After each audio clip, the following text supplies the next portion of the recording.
millions upon millions of children are laid alone, suffering, starving, with bed sores, confused, in pain, mentally, physically, emotionally, unable to talk, unable to get up and walk away, unable to call for help. And so a child incarnates in a body which is defective, in a world which is defective. And they have parents who are defective. And they keep them alive not out of love and compassion, but out of fear that they will be prosecuted for infanticide if they don't. And these children are there in this bubble, this cocoon of a frequency of suffering like you have never imagined. This village, it will start the journey in collective human consciousness for us to recognize and see that these millions of invisible children are here. And perhaps we might get up and go to war for them and set them free. And in setting free one child, you begin to set free fallen consciousness for all of man.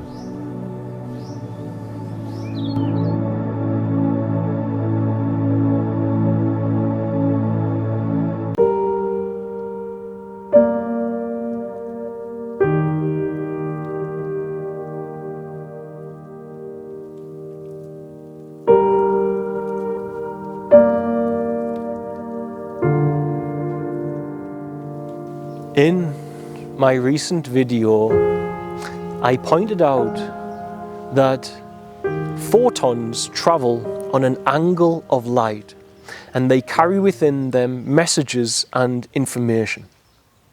Photons are encoded with information. Photons therefore can be encoded or programmed with small parcels of information. An angel is a messenger of light, and a favorable angle of light carrying a photon can arrive with a human being and tell it to step left out of the way of danger. But an unfavorable angle of light can be encoded and programmed, or at least the photons within it, and those can be sent to a human and completely distort the human's perceptions, behaviors, and reality. The latter are the fallen angles of light, or the fallen angels. And within those fallen angles are the photons that are encoded with the demonic rituals that we see all around us and saturating the production of entertainment in Hollywood and beyond. Therefore, if you control the media, you can commit to a satanic ritual, and you can encode photons that will then be beamed on angles of light from the TV to distort, possess, and affect the human organism. I have just scientifically broken down for you what is going on with demonic possession or spell casting by the elite. Sometimes the mainstream media is also playing part in that. And the very events that are potentially created, for instance, if you create a terrifying event of great destruction and pain and suffering and sorrow, you create entities that can be programmed, or that do program into the photons, encode themselves into the photons, and you then beam it worldwide through the TV screens. Those angles of light are filled with the demonic ritual of whatever horrible event and the unfortunate victims of it that you have created. You have created a spiritual soup of the fallen dimension within inside this world and then beamed it out. And those photons carry the satanic ritual with them to distort humanity. And this is arguably akin to the humble, simpler way of looking at the workings of trauma-based mind control. Forget the psychology of it. This is at the core workings what is taking place. They are encoding photons with traumatic events and beaming them to you. And the encoded photon is filled with the satanic energy from the ritual, the terror, the fear. And that changes the human being. We are approaching September 11th, and September 11th is a day that many who are too young have forgotten the significance of, but many who walk with Christ believe the deceptive narrative surrounding the day is the perception of this human organism sitting here talking. According to the official narrative, aeroplanes were hijacked, flown into the World Trade Centers, and they collapsed. Aeroplane was hijacked and flown into the Pentagon. This is the official narrative. It was done by Al-Qaeda. However, we wrestle not against flesh and blood, but spiritual wickedness in high places. And we are surely immature if we think that that spiritual wickedness is somehow unable to penetrate the political and economic system of the USA. Just because it is a predominantly Christian nation, many people made the assumption if spiritual wickedness in high places is at play, it was at play in the Muslim extremists who did this. But I know this, the deception, the depths of deception that Satan is willing to undertake, that the fallen ones and their minions, the human beings who are either in allegiance with them or possessed by them, the depths of deception they are willing to embrace goes way beyond the boundaries of the majority of humanity's imagination, as their imagination is limited by the boundaries of their own goodness. We can't begin to imagine these dark, heinous events. We can't do it as our imagination is limited by the very conscience of our goodness. But I want to share with you something. On that day, as millions of people, critical mass, identify with thought and not the living God as a supernatural way to animate and guide their life, the majority live through analysis and walking by sight and thought as their master, and they don't live by faith and spirit as their master. As the majority is that way, when you affect a core system like the economic political system of the very civilization you live within, with an iconic landmark of that type, the photons that spread out change and alter the state of play, meaning consciousness is molded and vulnerable for future events, meaning that we crave protection all the more from our leaders instead of from our Creator. And in craving that protection, we open ourselves up to future events, arguably things like the pandemic. And look how we craved protection from this boogeyman that the photons of the fallen media system that were encoded with fear sent into our family lives via the fallen angel, fallen angle of light generators, the screens that we have in our homes. This state that we were put into seems to be so subtle it was largely forgotten. But I assure you that the world has changed beyond comprehension off the back of that event. Now, there are facts from that day. Facts that stand a chance at bringing down the one trick that Satan relies upon to keep humanity in this restricted state that we are in our flesh and away from the power of spirit. That is that inbuilt in every human organism is the slave nature, the fallen nature, but within there is a firewall that stops our awareness from moving into our logic and intelligence with freedom from pollution of the narrative of what we've been told is true. That firewall is very difficult to bypass, for if I try to tell an American father, you who loves your country, that's fine. You who admires your government, that is fine. Have been deceived by not the government or the country, but by Satan infiltrating systems within the government and country. And you have been deceived, and you have deceived in turn your own children by accident.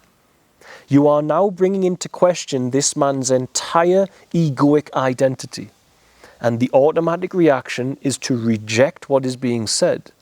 And that is a firewall of arrogance. Our arrogance is a tomb. It's a cocoon that stops our awareness from investigating. I know just because. I know because this here mainstream media outlet that I now trust told me. This firewall of arrogance doesn't allow the awareness to come free of the identification with thought that is a nationality and awaken, which is what happens to many when they look into certain topics like this, and enough information doesn't add up that they begin to question the structure of self that is identifying with thought, that has trusted the government for its provision in its municipalities, and not acknowledge that maybe, although that is needed and organic and beautiful, it could be infiltrated by Satan. Even Yeshua warned you. Satan is the king of lies, the deceiver, the god of this world. He plays a role. That interdimensional, deceptive, sentient forces, they play a role in what is going on. And as such, they can rely, when they orchestrate these events to send these encoded photons to change humanity out, they can rely on that firewall of arrogance being quite predictable. For humans who identify with thought are very predictable. But perhaps some of the information I share, if you are such a one, will allow you to question the narrative and allow you to question whether you have been offered the truth or whether you have been led into a deceptive place. I wish to touch on the numerology, which is a way for the satanic secret societies of our world to taunt Christ. And I will touch on that in a moment. And I am going to lay out facts of another nature first, for those who need to hear them without hearing too much of an advanced spirituality, as it were. Let's start with the day before the attack.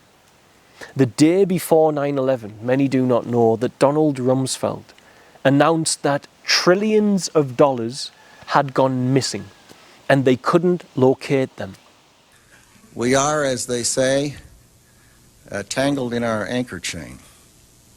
Our financial systems are decades old. According to some estimates, we cannot track $2.3 trillion in transactions. We cannot share information from floor to floor in this building because it's stored on dozens of different technological systems that are inaccessible or incompatible. And all of the evidence that could help them locate trillions of dollars was destroyed in the collapse of the two towers. Now, this doesn't make this game economic.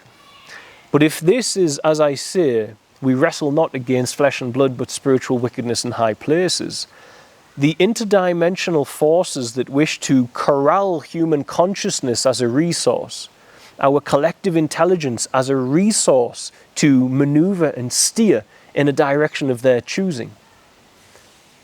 The human beings and their proclivity for greed could simply be a tactic to manipulate collective consciousness via this minority into this event. For instance, give the global cult an economic cookie. If they do this, they will get away with trillions of dollars. That's their motivation. The spirit of greed motivates them, and they follow through with the suggestions from the fallen ones thereof. Now, if they are in open allegiance with the fallen, you have another story. But if they are not, let's say they are unwitting parties, then those who may orchestrate such an event as that would be doing so for economic drive. But for the fallen, they couldn't care less about economic drive. What they care about is creating that demonic ritual to beam those encoded photons out to change the species, to reprogram the species. And so you give a human an economic incentive, and they blindly think it's about that, whereas the fallen are rubbing their hands together, saying they've took the bait, and we will get our demonic ritual that will send out our photons, our fallen angels, and will change humanity for our future plan. Either way, no matter what, trillions of dollars went missing the day before the towers fell. And this makes no sense. How can we not question that when the World Economic Center at the time pretty much collapsed and hid all of the evidence of that money being missing? Beyond there, The tower fell in a very unusual way. And I am not a structural engineer, not an architect, I'm not going to pretend to be. But thousands did get together, and when thousands of professionals that are educated get together and say something is wrong, we should listen. And what they said was, according to what they saw, this made no sense, and therefore there had to be more interference than just an aeroplane. And therefore, they went to the testimonials of the first responders, and the first responders said they could hear detonations going off, but they also said something key. Hundreds of them said there was flowing lava, hot metal like lava was flowing around the site. Jet fuel can't create that. Jet fuel cannot burn high enough to create that effect of molting steel. What can is nanothermite. And nanothermite is a composite of aluminium and steel. It can be detonated. The structural engineers, of which there were thousands of them who got together, studied Ground Zero and found the chemical signature of nanothermite, a blend of fragmented flecks of molten iron, steel, and aluminium. The chemical signature cannot be argued with was present of nanothermite in the two-tower collapse at Ground Zero. But there's no valid explanation as to why it was there. But if nanothermite was used, the plane would have been just for show, and the collapse of the towers would have been initiated by that nanothermite. That chemical signature is there, with no explanation how it came to be there. And the testimonials of the firefighters is there, and there's no scientific explanation for lava flowing on site from jet fuel burning. And so now we have another huge question mark. That same day, World Trade Center 7 fell at freefall speed. It fell on its own and from fire. It is the first building in the history of mankind to collapse from fire at freefall speed. The BBC reported that that building had collapsed 30 minutes before it did. The first time in the history of humanity that a building fell at freefall speed from fire, and somehow the BBC reported that it did 30 minutes before it happened. How? These are huge question marks that we must ask. How? How can that be? Now, there are endless more question marks on this topic. But if you look at human testimonial, Aaron Russo was a close friend of the Rockefeller dynasty, a part of this global cult of wealth that many say are in open allegiance with the demonic. He claims that Rockefeller, one of, told him the exact strategy that they would take everybody into war with the Middle East with. He told them with clarity, this is what we will do. And he could not cope with the way this person was speaking like a psychopath, without any empathy for the millions of people that will die, for the false flags needed to initiate this war, so on and so forth, that he went public. He went public, and one from the inner circle of the Rockefellers, and said, this is what they are doing. And lo and behold, that is what happened. If I say to you, just do your own research on these topics and more, you will start to see that there are unusual events here. For instance, World Trade Towers had many floors closed a month or so before the event for maintenance, where public were not allowed to go there. Enough time, arguably, to install nanothermite devices to drop the building. Now, I must move on now to the symbology of numerology. For when you understand this, you understand what the fallen ones are doing through this planet-wide cult, and how these world events don't really make sense. If you understand this numerology, it adds another layer of why it doesn't make sense. The whole point being, human consciousness is a resource.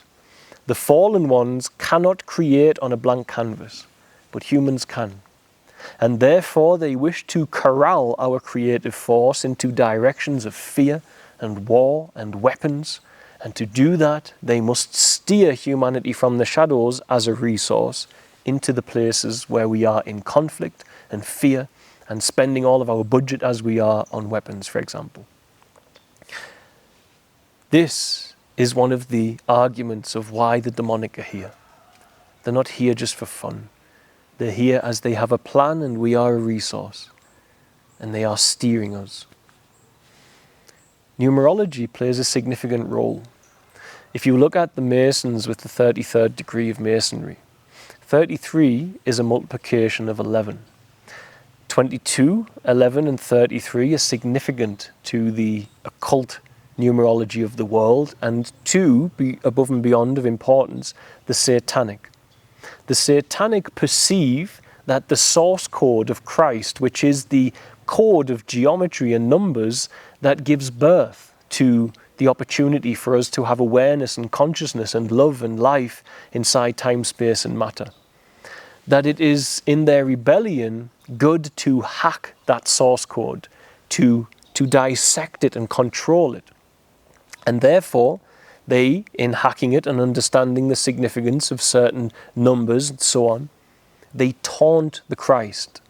They taunt the living God in their rebellion by saying, I know that this is sacred, and therefore I taunt you with it. 11 is sacred as it's a building block number of the reality that we live within. If you times 11 by 11, you get 121, 121. 111 by 111, 123, 21.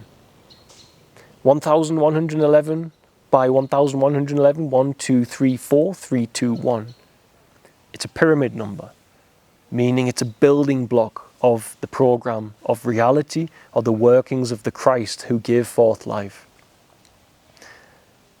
If you look at 9/11, it is on, of course, 9/11. 9 is a number of significance, as it is the number of consciousness inside the workings of the time, space and matter matrix where God has given us life. A number of completion. And so 9 is significant. But 9/11 is 111 days before the end of the year. Flight 11 was the first flight to hit the towers. They were 110 stories high, built by the club. And ground zero became the 111th floor. This is significant and it matters.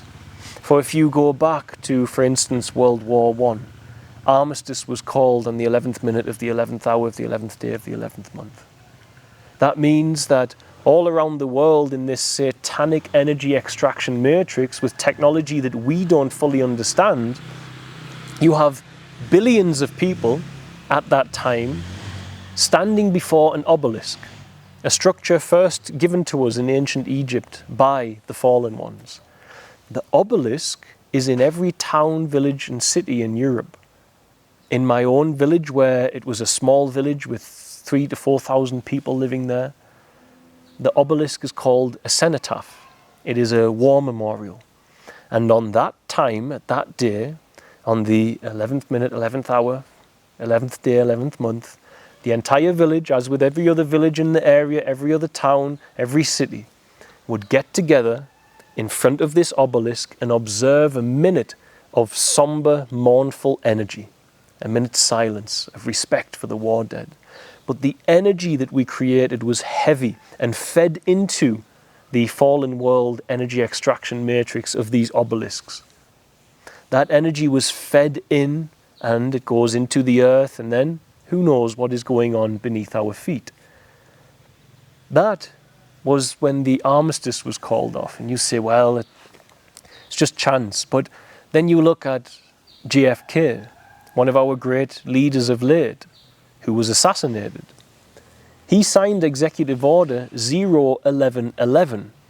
A few months later, on the 22nd day of the 11th month, he was assassinated.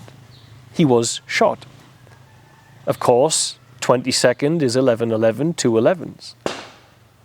He signs Executive Order 1111, and then he's literally assassinated or ultimately executed, I would say, on the 22nd day of the 11th month. It is not coincidence. I am certain of that. And there is that spiritual wickedness in high places that is demonically influencing the minds of many to taunt the Christ on these particular given days. I predicted the tsunami in 2011 as I was following a numerological code. Christchurch earthquake 22.2.11. The tsunami came 11.3.11. The aftershock 11.4.11. Spain was hit inexplicably 11.5.11. All that year there were natural disasters, all surrounding the dates of 22 and 11. I went to make a video about that 2 years ago. Many of you may remember it. The Holy Spirit was leaning on me.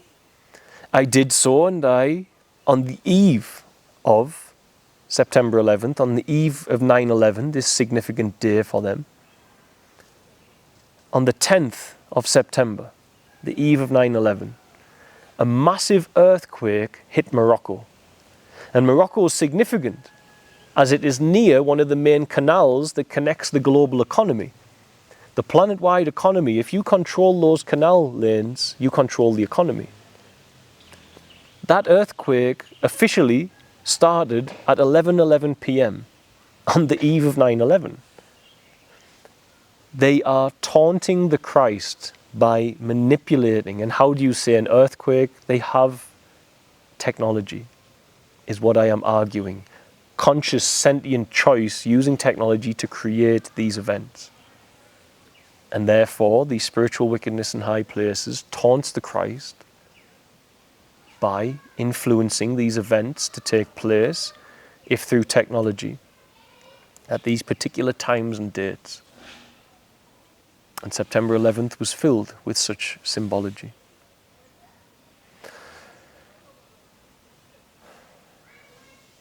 We are vulnerable to this as we continue to identify with thought. We continue to not be born into the power of Christ. And what you see is, for instance, in the pandemic, you see thousands of men who get angry and say, I'm taking to the streets. And as I predicted, and correctly so, their passion of their oppression would soon dwindle when they were allowed access to their comfortable prison cell of worldly desire. And sure enough, that is what happened. As soon as the lockdown was over and people were allowed access to the comfortable prison cell of worldly desire once again, that passion that was rioting on the streets almost diminished. Because they are identifying with thought and with it the world. If, however, you identify with spirit, that passion will be in rebellion to what Satan is doing to your family and your species and your children and to you. When you understand that you haven't got freedom in the comfortable prison cell of worldly desire, you will be enraged every day by what Satan is doing. And you will learn how to overcome the enemy. You will learn how to deal mighty blows to the enemy's kingdom.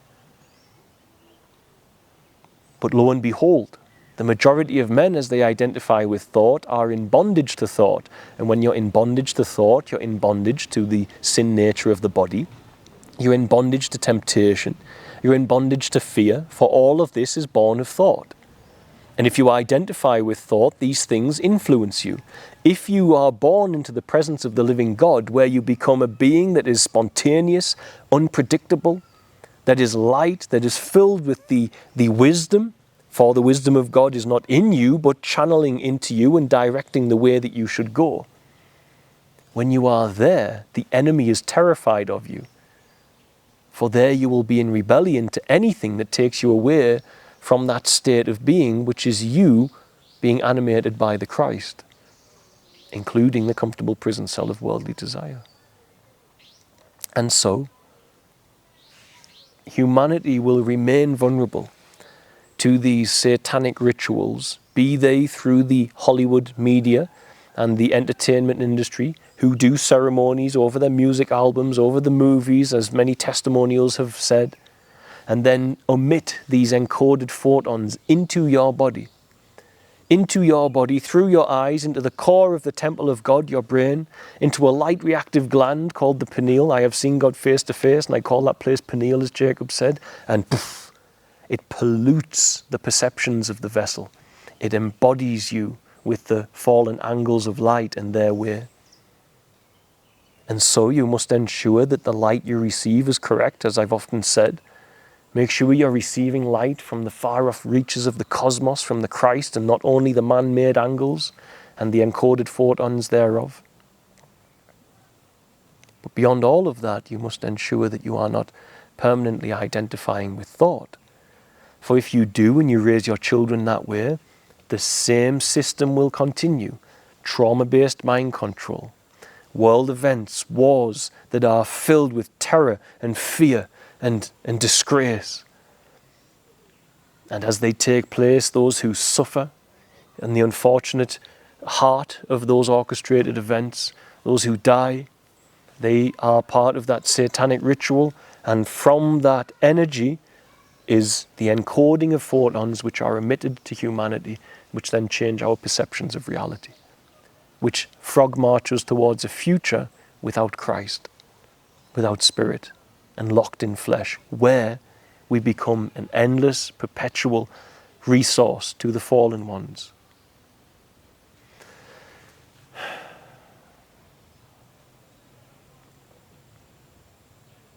You must find the time in your life to understand what I say, where your sense of self based in thought and memory has been crucified. For as it says in Proverbs, the love of spirit, the power of spirit, is greater than any thought. And as Jesus said, take no thought for your life. Take no thought for the morrow. Look to the birds of the air, they neither sow nor reap, and yet your heavenly Father provides for them. If you can stop identifying with thought, you will hear the living God, and you will be led to your provision in faith by being lovingly aware of all that is. You ensure right compassionate action, and you ensure that you hear the Christ. And if you follow that in faith, a new type of human is what you become.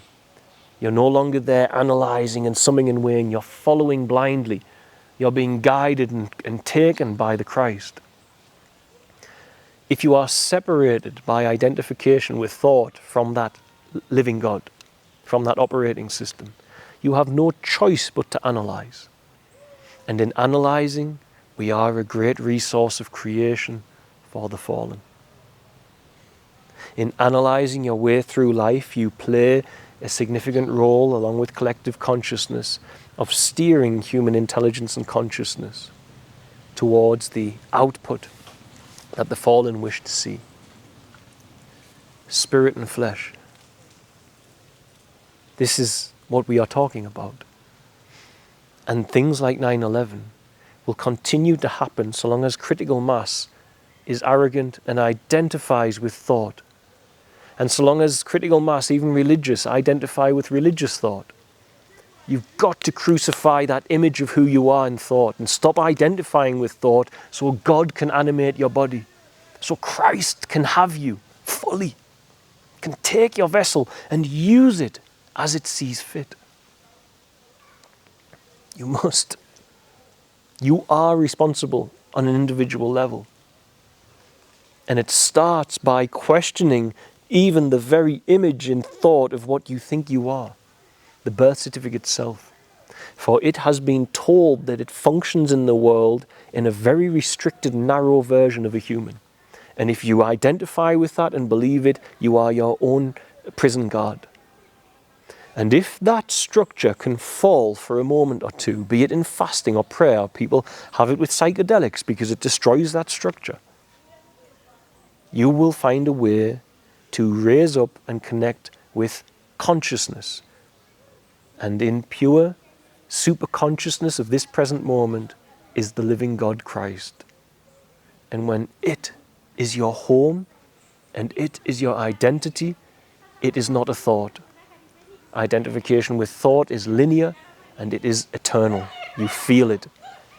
You feel that time is absent there.